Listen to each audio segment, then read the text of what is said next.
अल्हम्दुलिल्लाह आज हिंदुस्तान के यौम आज़ादी का दिन मनाया जा रहा है।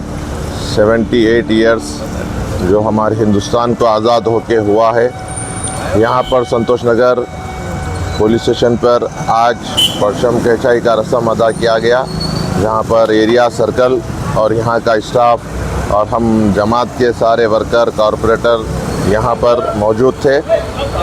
हम मुबारकबाद देते हैं सारी आवाम को हिंदुस्तान के आज़ादी के मौके पर, और हम तमाम आवाम से गुजारिश करते हैं कि आप लोग हिंदुस्तान के जितने भी लोग हैं उन सब के लिए हम एक मैसेज देते हैं कि हमारे हिंदुस्तान को हम सुकून से रखें, पुरअमन रखें, और हमारे देश की तरक्की के लिए हमको इसमें काम करना चाहिए। हम साथ देना चाहिए पुलिस का, और पुलिस भी हमारे लिए कोऑपरेट करना चाहिए। हर किसी को जो आज क्राइम के रास्ते पे जा रहे हैं उनको चाहिए कि क्राइम ना करें और अपनी ज़िंदगी को सुधारें और अपने हालात को सुधारें। शुक्रिया, खुदा हाफिज़। అందరికీ 78వ స్వాతంత్ర దినోత్సవ శుభాకాంక్షలు। మనం ఇదే విధంగా మనం పోలీస్ డిపార్ట్మెంట్కి వచ్చినాము, మన విధులని మనం సక్రమంగా చేసుకొని ముందుకెళ్ళాలని కోరుకుంటున్నాను। ఎవరు కూడా ఎటువంటి ప్రాబ్లమ్స్ లేకుండా మీ ఫ్యామిలీస్ని కూడా జాగ్రత్తగా చూసుకోండి। Thank you.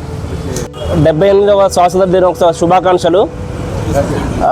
ఇటువంటి స్వాతంత్ర దినోత్సవాలు అందరూ మన డిపార్ట్మెంట్లో ఉన్న అందరం కలిసి జరుపుకోవాలని కోరుకుంటున్నాను।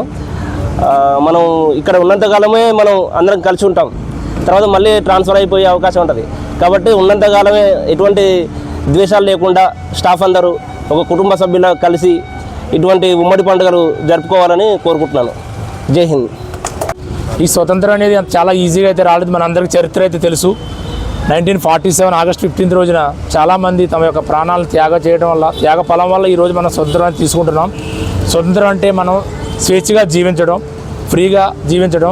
ఇంతకుముందు మనం విపరీతమైన ట్యాక్సెస్ పే చేసేయడం వల్ల వేరే గవర్నమెంట్కి, బ్రిటిష్ గవర్నమెంట్ వారి యొక్క ఇంచుమించుగా 200 సంవత్సరాలు వారి యొక్క కబంధ హస్తాల్లో వాళ్ళు చెప్పిందే రూలు, వాళ్ళు చెప్పిందే న్యాయం అన్నట్టు ఉండేది। తర్వాత వాళ్ళు వెళ్ళిపోయిన తర్వాత మనం ప్రపంచంలోనే గొప్ప ప్రజాస్వామ్య దేశం, ఇండిపెండెన్స్ ప్రజాస్వామ్య దేశంగా మనం అభివృద్ధి చెందాము। ఇప్పుడు వరకు చూస్తున్నాం, మనం ఇంతకుముందు మనం చదువుకున్నట్టు కూడా భారతదేశం అభివృద్ధి చెందిన దేశంగానే ఉండేది। ఇప్పుడైతే మనం ప్రపంచంలోనే చాలా అద్భుతమైన దేశంగా, డెవలప్మెంట్ కంట్రీగా, టాప్ 5 ఎకనామిక్స్లో కూడా India one of the biggest కంట్రీగా అవతరించింది। దానికి మన ముఖ్య కారణం ఏంటంటే మనందరం కూడా కలిసికట్టుగా ఉండటమే। యూనిటీ మెయిన్, మనందరం కూడా కలిసి ఉండటమే। భారతదేశంలో కూడా విభిన్న రాష్ట్రాలు, విభిన్న ప్రాంతాలు, విభిన్న ప్రజలు, విభిన్న మతాలు, విభిన్న